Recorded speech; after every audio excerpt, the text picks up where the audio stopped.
Hello, world. Good morning. We're in the middle of this heat wave in the mid Atlantic. I've lived here since, I want to say, 98, 99.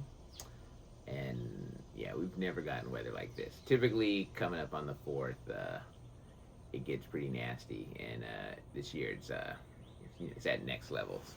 And also, happy birthday, America. Anyways, this is going to be my last review on these fat-footed options. The Leviathan 1.1 versus the Lake MX201, and I didn't feel like I provided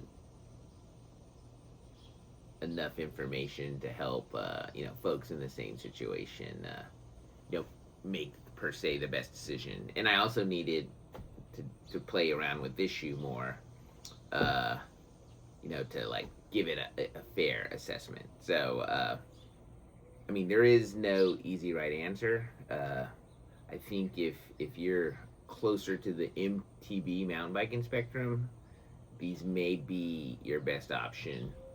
Uh, for those, I mean, this is a good option almost no matter what out the box, but they're not as walkable. And so, in the end, the MX201 modified, actually is a great option, right? And the keyword is modified. So, so to make it a fair comparison, I had to modify these. If you watch my previous videos, I use these foot stretchers to push the width, even the length a little bit to get them to be comfortable per se, right?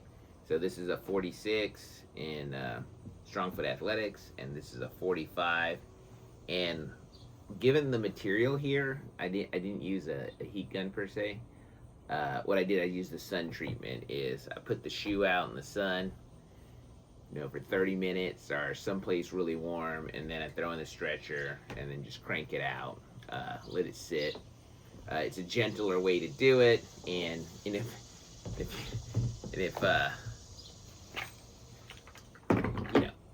if you have seen this, this is a lot wider than stock.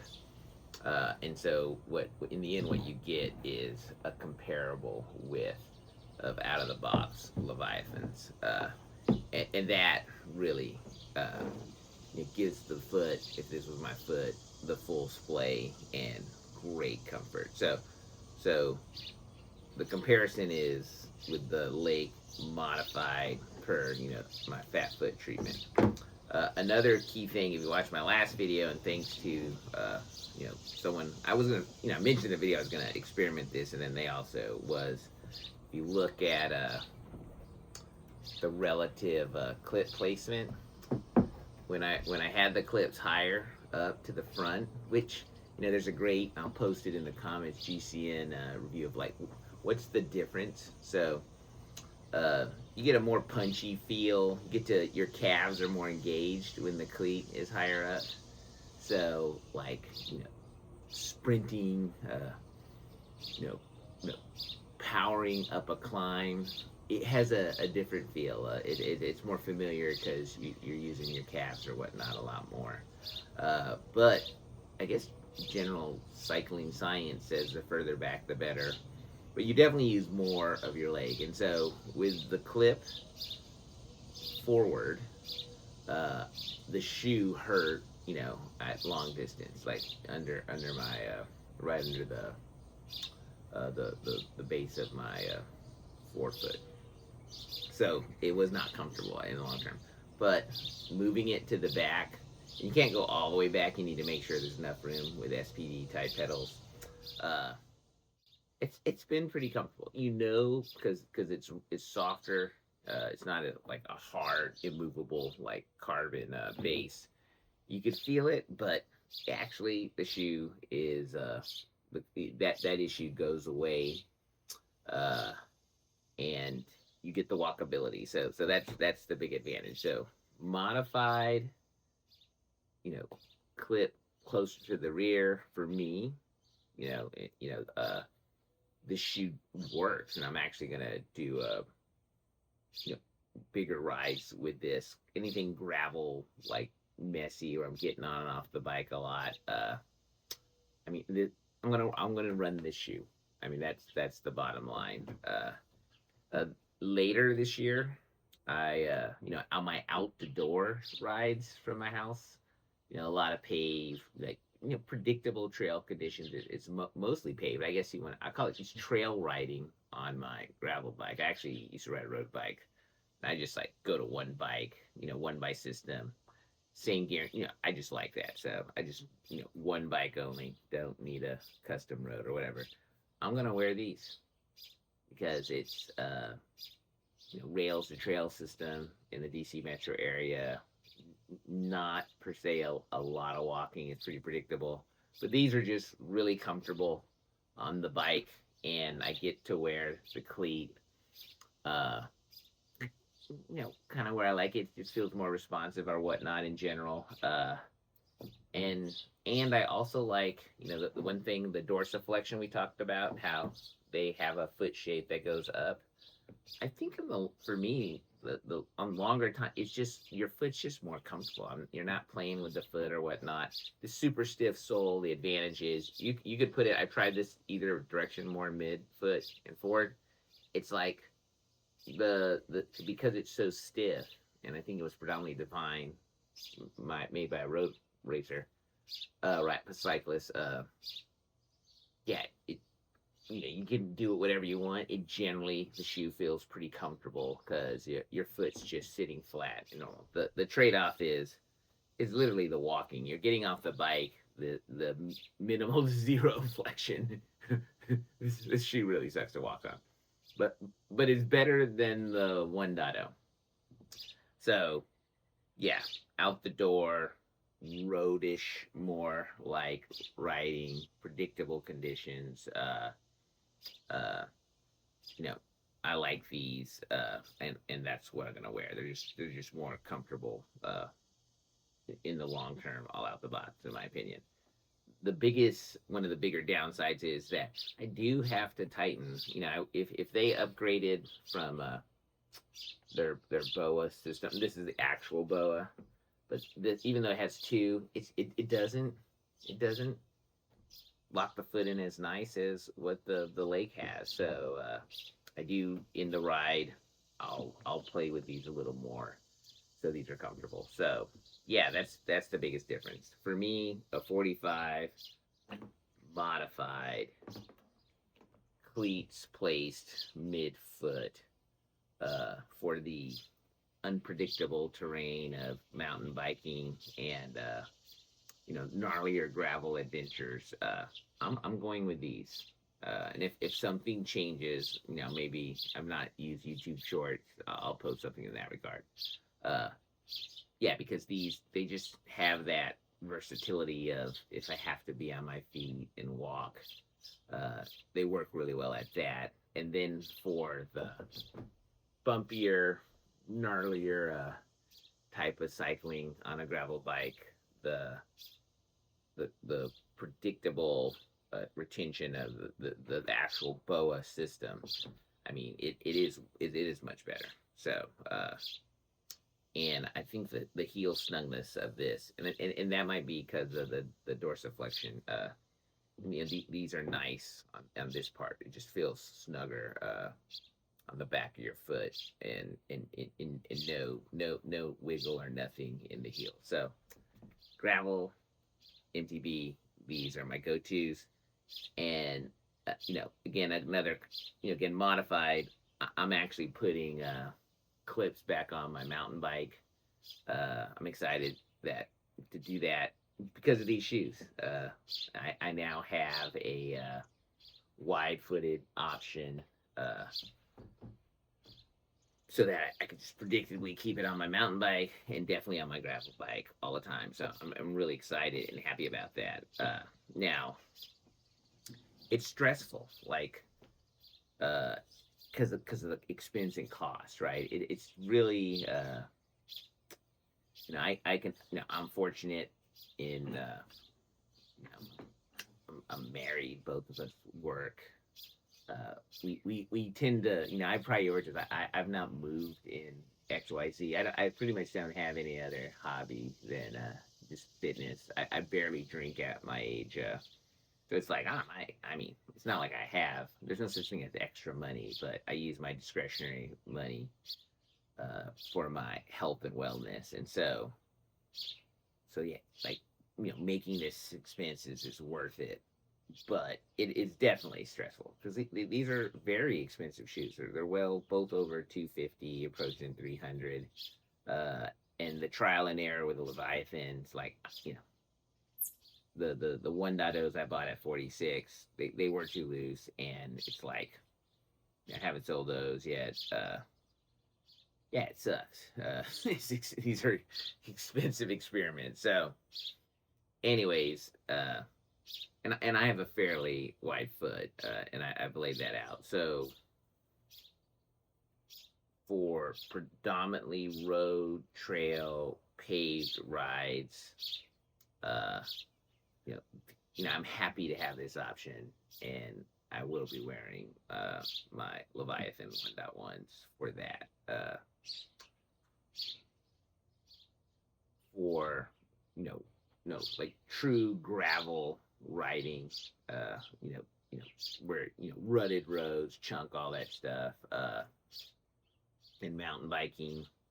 I'm going to be wearing these just because of it's predominantly the walkability and I'll say maybe the tighter retention is another factor, but these work and they seem to go for that. Uh, if you do full spectrum, right, everything, I'm not gonna tell you what is the right answer for you. I'm just giving you more information and insights that I had available at the time for myself. So you make the best decision for yourself. I have a wider, thicker. No, it's not this wide. Oh my god! But my foot has a width, and it's thick right here. So those are my constraints. And I think in one of my videos I put the general measurement and whatnot. So the good news for the fat-footed, wide fat-footed is there are these options that did not exist before, and so for me, given both my foot shape and then just physical pain, medical issues, I've ridden for years with flat pedals, right, and it's not as nice. Flat pedals is not as nice as being clipped in. So, so I'm really happy that there are true options for folks now. And so that's it. So, pure road, more MTB, modified, these work for me. What else? I know these are really hard to get. So apparently these are new. They were new to me. They've been out for a couple years, and relative to demand, I back ordered these. It took months to get these, and I was very happy to get them. So it's worth putting them in. Per my other video, the lower tier version, I would recommend out the box of this. You see if I can mute out. I got the AC and a jet flying over, so hopefully that cut doesn't come on too strong. So yeah, good luck to you. If you order these, they come pretty fast. Right? I mean, right now they've been pretty good. So yeah, there you go. I don't think I'll be posting another video on this specific topic because I have more than exceeded my cycling shoe budget for the next 2 years. Yeah. I mean, yeah. So I'm good enough to go. Maybe next year, if another version of this comes out or something, with improvements, I would be tempted to experiment. I doubt it. I will say like, and maybe I'll do another. You know, I'm gonna do something on being fit and active. In your 50s going forward. My wife and I, we love to cycle together, and a conversation we recently had was, targeting, doing centuries, right? Uh, and and my position was like, I'm not for it. Uh, and part of the reason why is like we like watching on YouTube the big gravel races, Unbound, the Lifetime Grand Prix. Uh, we would like to go out and enjoy those. Like, if there's such a thing as retirement, while we're still spry a little bit, it's like, yeah, it'd be great to check out those trails and enjoy them. But I'm against like doing the going for the hundreds, because my opinion of cycling, like as you get older,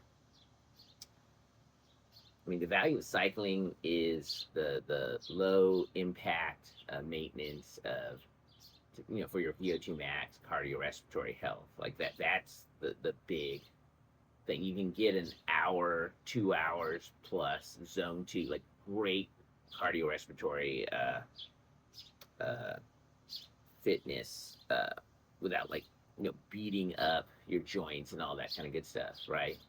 But there's also a con in that the act of cycling for for your body to move well in life, to just survive from walking, picking up things, whatever. It isn't. You have to compensate for your love of cycling through strength training and other activities, so you can like live with physical independence well. So uh, a 5 hour budget for cycling specific training during the week. Probably longer. Like, get 2 weekday rides around an hour plus. 2, 3 ish hour. Depending on the adventure ride on the weekend. So 40, 50 mile rides, like max on the weekend. 30 to 40 is easier to get budget. 50, a little bit harder. But that's like what, for our schedule, sustainable. And then you got to put on top of that the at least 3 hours of general strength training. Because that's the foundation of, like, the fountain of youth is very much strength training. When and so cardiorespiratory else complements that, and then on top of that is, I've learned, like, getting in, like, just walking and even light jogging. Again, if you want to wake up relatively pain free, and just do normal life, be able to walk and, be active, you know, you know, doing life stuff with your, like, walking around, shopping, doing all that stuff, then cycling is not the foundation for that fitness, in my opinion. You have to get in other things, and I love cycling because it's an adventure. It's a fun date with my wife every time we go out, and with friends, and it's an easy way for heart health. So that's where it comes in. So anyways, I like to sidebar. The point is like, yeah, I'm not spending any more in the next 2 years for footwear, because I have options. I'm rich in options now versus having nothing else. And so I don't know. Hey, I'm on YouTube. If there's any brands out there and they think they got a good shoe, yeah, I'm more than happy to try it out, because I'm not going to invest another cent more for at least 2 more years.